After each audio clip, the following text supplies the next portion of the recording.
I just want to say your dedication to learning on a Saturday is noted and appreciated. So thank you for being here.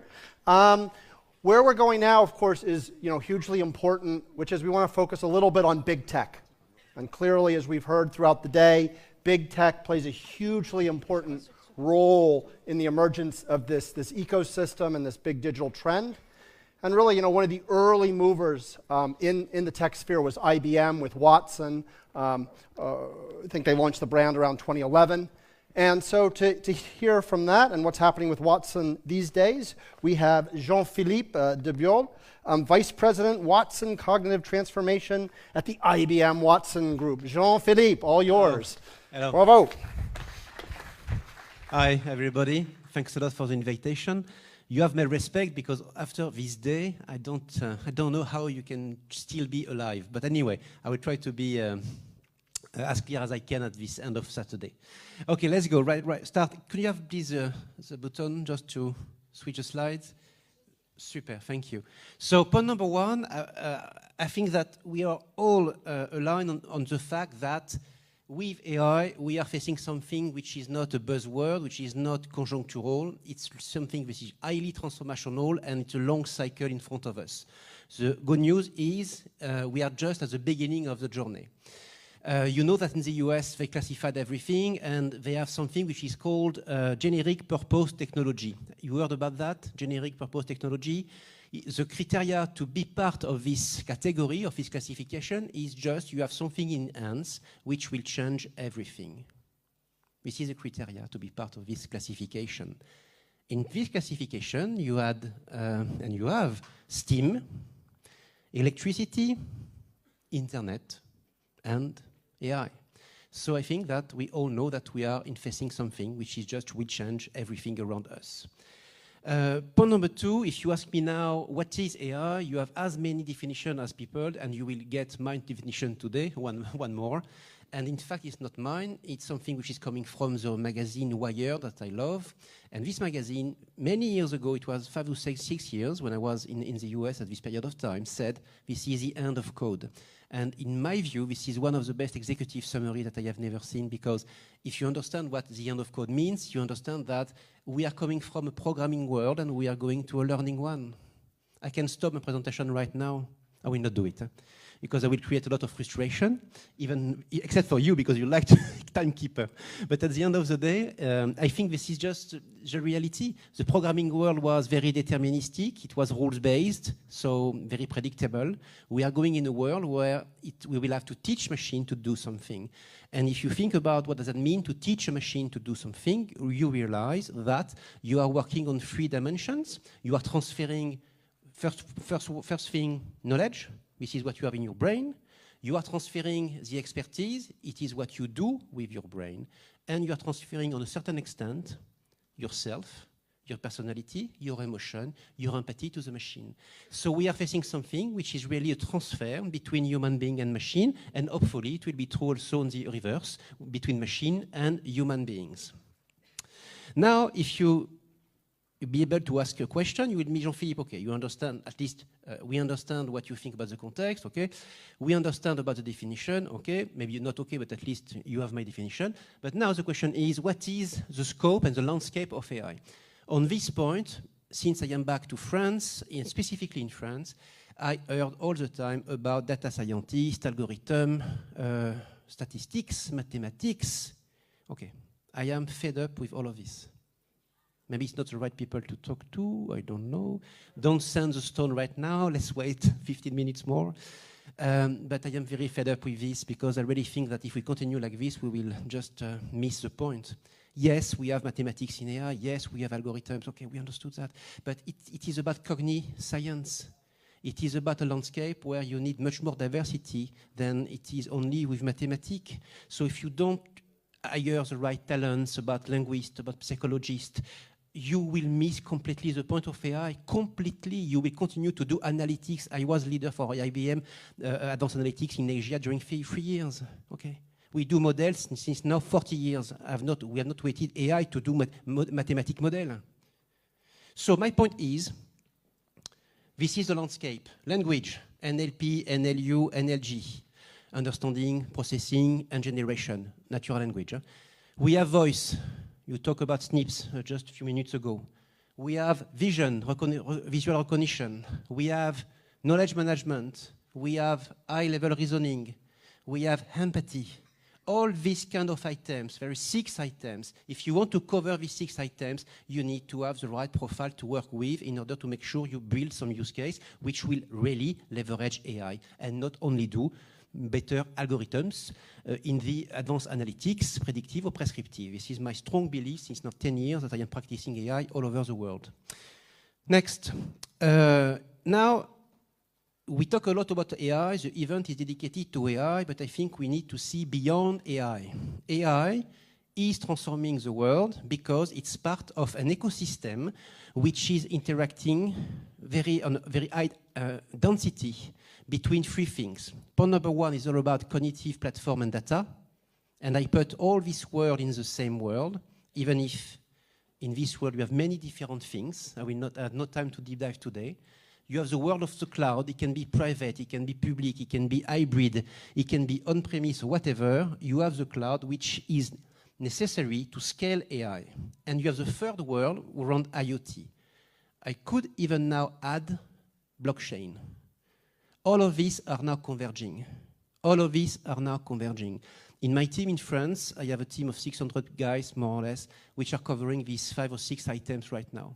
So all of this now, you need to understand these kind of items because, again, there is a big interaction between each of these items. Point number 4, what do we do with AI concretely? What do we do?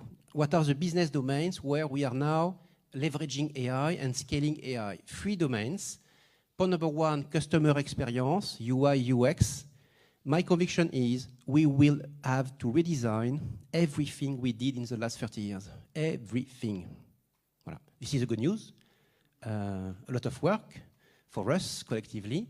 And if you like digital, you will just be super happy in the next 20 years, on a professional standpoint at least, which is not bad. This is a good start. So why? Because we have now new capabilities that we have never in our hands in the last 20 years. It will be around dialogue, it will be around conversation, it will be around empathy, it will be about an hyper-personalization of all the UI, UX which is around us. And the UI, UX will be everywhere in the IoT. You start to see the bubbles. Cognitive data platform, IoT, cloud, everything is linked. Point number 2, second big business domain, which is what we called enhancing knowledge worker. It's all about what we can do to assist, empower, help people in their daily jobs. It's true in healthcare, in banking, in telco, everywhere. And what we build, we are building virtual assistants, which are ingesting, because it is about cognitive and AI, business domains like savings, like health, like insurance, like whatever. And this system will be able to interact with you to help you to do better your business. So the point is, are we ready to collaborate with the machine? My answer is no. This is my answer. Since now 10 years, the main challenge that we have in all the projects that we are managing all over the world is not about the technology, except one thing, overselling. Never oversell AI. It's so easy to oversell AI. But after, believe me, you need to assume. Huh? So don't oversell AI. But again, the biggest challenge that we have is how we ensure adoption and appropriation of AI with us. And it's not easy. One of the reasons is this kind of system are putting us in our non-comfort zone. All of us, we stick always in our comfort zone. Very few people like to go into non-comfort zone. Very few. Maybe you are, all of you, this kind of people. Maybe, I don't know. But very few people like to be in a non-comfort zone. This machine have no comfort zone. Doesn't mean anything. Comfort zone. No, I don't understand what you say. The point number 2, still about enhanced knowledge worker, it's about this system are evidence-based. I saw in one slide something like evidence-based. This is true. This system are evidence-based, which is very good because in our economy today, the biggest challenge that we are facing is the lack of trust. I don't trust you anymore. Not you personally. I trust you. I like you. I love you, of course. But I don't trust you. I don't trust you because 2 reasons. I don't know you. so I cannot assess if you are somebody reliable or not. And point number two, whatever you do, I know that you just want to sell me something, more or less. Push product, boom, boom, boom. This is a week of insurance life. I don't need insurance life. Yes, but this is a week of insurance life. Take it. I don't need it. Guy, you don't understand. This is a week of life insurance. And this is exactly what is happening. Why? Because we built, since not 20 years, push marketing, campaign marketing, and we did it quite well, by the way. Consequence, lack of trust. These systems are able now to give me not only an answer, but all the evidence and all the facts behind the answer. So in this way, it can give me more trust with you, hopefully, if we are using it carefully in the right way. Domain number 3, since the 70s, we have done BPR, business process reengineering, like L. After we did automatization, like L. Now, since the last 2 years, 3 years, we did some lean activity. Boom, again, improvement, efficiency, productivity. Be prepared to the new era of smart processes. New RPA, robotic process automation, which will be based basically on machine learning algorithms, which will be ingested within processes. Why? Because I want this process learn from the performance they achieve. Huh? Oh, okay, good. I continue. Lessons learned. I said to the gentleman that I will keep my time, so I will do it. Lessons learned number 1, cognitive solutions are not magic. I think that I have in front of me people who are convinced of that because you are practicing AI, hopefully. And because you are practicing AI, you know that there is a lot of work behind AI. It's quite labor intensive. And one of our challenge as a technological partner, like others, and we are not the only one, and this is good, by the way, we need to fix this problem because today, to do AI at large scale, not to do POC, POT, I'm talking about big transformational projects based on AI or cognitive. It's very labor intensive. It's labor intensive to build the system. It's quite labor intensive to do the continuous improvement because you know that when you start a project with AI, it's not at all when you start to build the system. The project starts really when the project is live. Why? Because it's a learning system. Only if you are live, you will begin the improvement process and the learning process. Before, by design, you cannot do it. Or at least it will be on a small scale. Point number 2, more you use it, better it will be. Big paradigm, big shift. If I was a little bit provocative, in the last 50 years, I was able to build an IT system to give you in your hands, and you use it or not, I really don't care. Because if you don't use it, I take the system 10 years after, I will give you again this system, and you will use it. It will be more or less the right thing, because it was a programming world. Is executing a program, if, then. The world that we are now building, it's a world where if you don't use the system, the accuracy, the performance of the system will just be 0. Because the performance of the system is based on the usage, the appropriation, the adoption. So now I think that you understand better why I said the biggest challenge that we have today is about change management and adoption of the solution, not the technology. Point number 3, we are living in an augmented world. So be prepared. Everything will be augmented. We want it or not. The doctor, the lawyer, the consultant, yourself, you are and you will be more and more empowered by machine. What we need to be careful is to keep the symmetry between the businesses and the end users. If one of them is more empowered than the other, you have an asymmetry and you have potentially a gap between the two. Last point, we did a study a few weeks ago and we have published the result just last week, which is basically showing many things, but one thing that we have detected is the biggest barrier, or let's say the biggest challenge that we have to scale AI is about trust and transparency.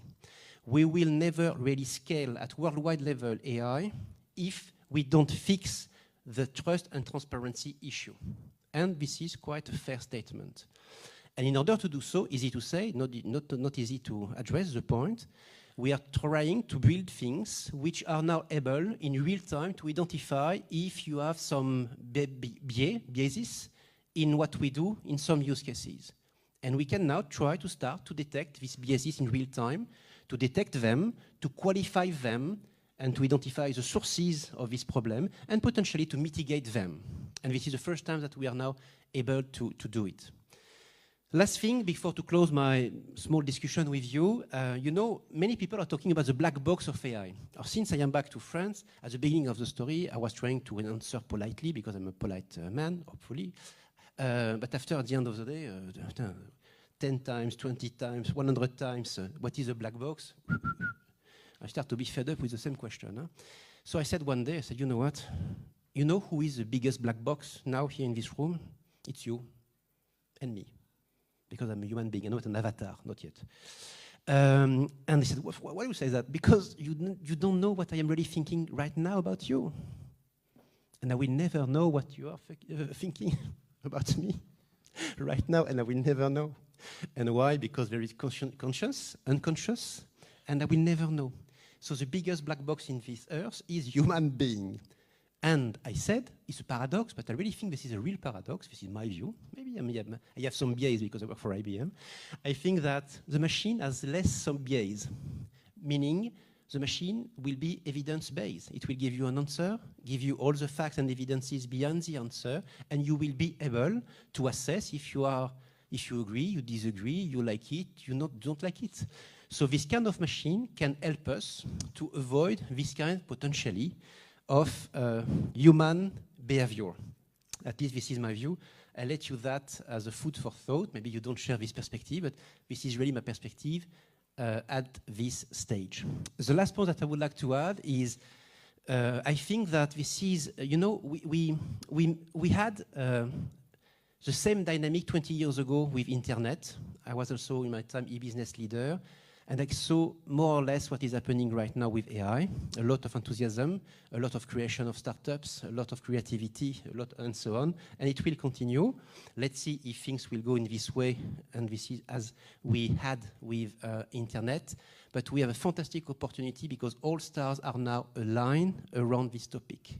We have everything we need in our hands to progress in this world. And we need, obviously, always to keep ethics, values, trust, transparency in our mind, because if we don't do this, it will never scale, because people will continue to have some barriers to move forward. I want really to share with you a big, big thank you for your time and your attention. Thank you so much.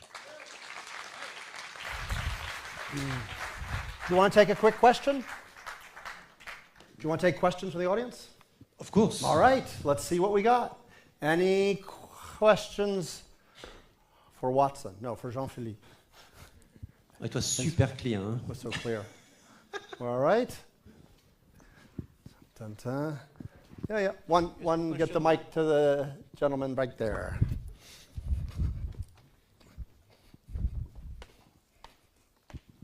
Hi. Sorry, this may be an esoteric question that I'm asking, but because you brought it up, actually, I've had it in my mind all day. Next time I will not do it. no, please ask us. No, you mentioned that in the US there's this GPT now, general purpose technology, and you put electricity, steam, two other ones I forgot, AI being the third. So the esoteric question I've sort of been asking myself today and for the next 15, 20 years, where is AI? It's all same thing in the same category, but for me, for example, electricity is in a different class compared to steam engine, even though the both of them revolutionize something. So where do you see AI, steam engine or electricity? This is a very good question, and I will try to answer to your question with a question that I had a few years ago. I was surprised by the surprise in the eyes of the people that I was talking to, and I was surprised by the fear that people had and potentially still have today with AI. And instead I asked myself why they are so scared by AI and so on. Why? There is always a reason to something. And I try to think about that. And in fact, I realized that we are scared. I will tell you why. Because the first industrial revolution, we see the agriculture, which will be completely transformed. Second one or third one was basically the factories, the guy who is working with a physical machine, with tailor and so on, specialization of the task and so on and so on. And in fact, there is one population which was quite preserved. It's us, exactly us. Now. All these guys who are able to do some schools, MBA, intellectual jobs, and we felt super protected by what we are learning. Revolution is for others. It will not change what we do, how we are thinking. And for the first time, AI is just impacting exactly what I said. What you have in your brand, knowledge, what do you do with your brain, expertise, and who you are, personality, emotion. And I think that to answer to your question, much more than electricity and steam, this revolution will radically, drastically change everything and will, by definition, change us.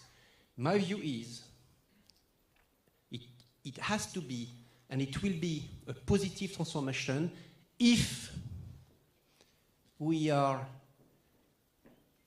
prepared for this revolution. And the guy who understood that, in my perspective, is Jack Ma from Alibaba. Have a look on the internet, Davos, March 2018, this one, the last one. Jack Ma did an interview about education, and he said, basically, to make a long story short, we are basically right now focusing our education on two things, knowledge and mathematics, calculation. If there is in the world two things where machines are just killing us, is these two domains. Knowledge. Machines are limitless in terms of ingestion of knowledge, limitless. As brilliant as we are, and as you are all of us limited by design. Point number two, calculation. Just take your iPhone, this guy is playing with his iPhone. You do a calculation, I don't care. You do your calculation, and it's much better than himself and myself together. So continue like this. Like this? This is for my ego. And he said, Jack Ma is just fantastic, and he said, we need to review completely the education program and the education process, and this is right, maybe people to talk to, because our system is hard skills oriented and centric. We need to open it to much more soft skills. And what are the soft skills? Our ability to think critically about a situation. In France, we are very strong on that. Huh? Huh. No, it's a joke. I'm French. As you can hear with my lovely accent. Number two is about collaboration, is about teamwork, is about creativity. And in all these domains, we are completely overachieving and overperforming, facing the machine. And I think he's right. I don't say that we don't need to work on the hard skills because it will be a big mistake. But again, let's have a balanced perspective between hard and soft skills to collaborate with this new era. A big thank you. Ladies and gentlemen, Jean-Philippe. Awesome. Really good, really good.